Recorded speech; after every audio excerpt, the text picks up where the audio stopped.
Canada spouse visa की कुछ updates हैं जो मैं आपसे शेयर करने जा रहा हूं। ये अपडेट सिर्फ स्पाउस वीज़ा वालों के लिए हैं जिनके मेन एप्लीकेंट या तो वर्क परमिट पे हैं या स्टूडेंट है वहां पर, तो उनको ये चीज़ जाननी जरूरी है। प्लस जो आगे भी फाइल लगाने वाले हैं उनको भी ये जानना जरूरी है कि उनके रिजल्ट्स कैसे रहने वाले हैं और रिजल्ट्स में क्या पैरामीटर्स है जो इस टाइम इमिग्रेशन देख रही है। सारी चीज़ें आपको डिटेल में इस वीडियो में बताऊंगा। Bells Overseas, the sound of your future. Hello everyone, मैं कपिल भाटिया बेल्स ओवरसीज से। बेल्स ओवरसीज से आप हमारे से कोई भी क्वेश्चन कर सकते हैं, नीचे कमेंट करके हम हर कमेंट का आपको रिप्लाई करते हैं। तो कनाडा में जो मेजरली अपडेट्स हैं वो ये है कि अब रिजल्ट्स कैसे दे रही है आईआरसीसी। तो आईआरसीसी ने क्या पैरामीटर्स देखने स्टार्ट किए हुए हैं।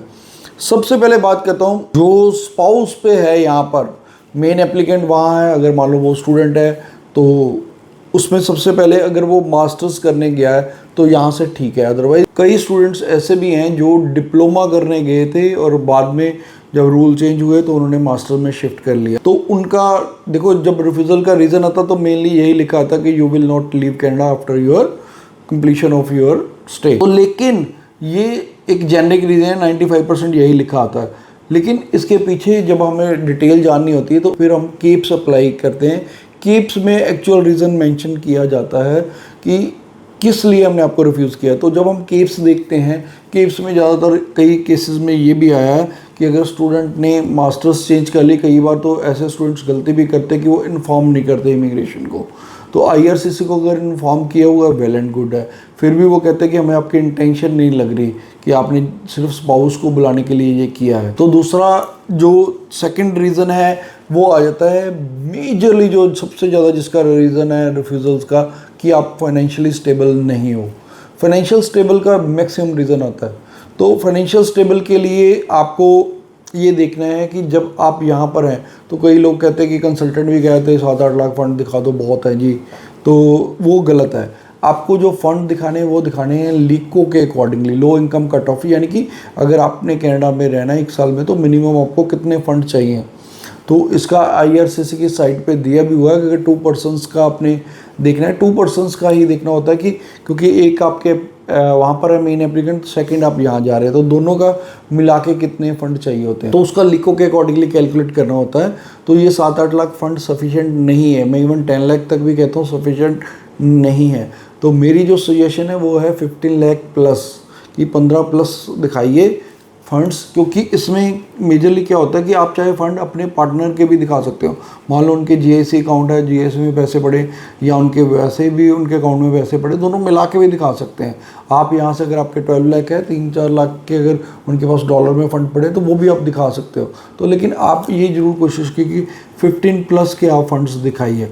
दूसरा गलती क्या करते हैं कि एक ही ITR लगा देते हैं। मान लो आपने तो चले जाना, आपकी ITR तो ठीक है वो वैसे लगानी होती है, लेकिन वो सफिशिएंट नहीं है, क्योंकि जब आप कनाडा चले जाओगे तो जो आपकी करंट एम्प्लॉयमेंट है वो तो ख़त्म हो जाएगी। तो आपको क्या करना है, कम से कम 2 जनों की ITR लगाएं, अपने फादर की, मदर की, पेरेंट्स की, दोनों की ITR लगा दें, उनसे एफिडेविट ऑफ स्पॉन्सर ले लें और प्लस आप उनके फंड्स भी साथ में ऐड कर सकते हैं, पेरेंट्स के भी फंड्स। जो मेजरली बच्चे गलती करते हैं कि आपकी यहाँ की जो एम्प्लॉयमेंट की डिटेल्स हैं उसके आप प्रॉपर डॉक्यूमेंट नहीं देते, वो भी आप प्रॉपर डॉक्यूमेंट दीजिए। अगर आप बिज़नेस कर रहे हैं, बिज़नेस के पूरे प्रॉपर प्रूफ दीजिए। अगर आपने सैलरी कर रहे हैं तो भी आप, अगर सैलरी अकाउंट में आ रही तो अकाउंट की डिटेल भी साथ में लगाइए।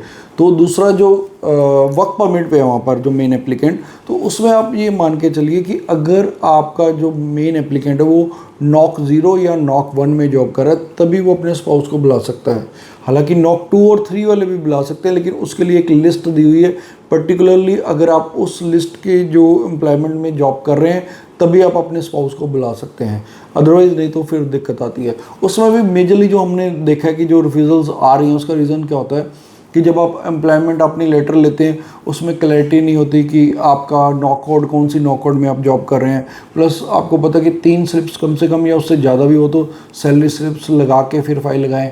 कईयों की 3 स्लिप्स ही नहीं लगी होती, कुछ की तो सैलरी ही मैच नहीं कर रही होती स्लिप्स के अकॉर्डिंगली और या उसके अकॉर्डिंगली, अगर जब उनका सिन के अकॉर्डिंगली, तो वो कहीं ना कहीं मिसमैच रहता है।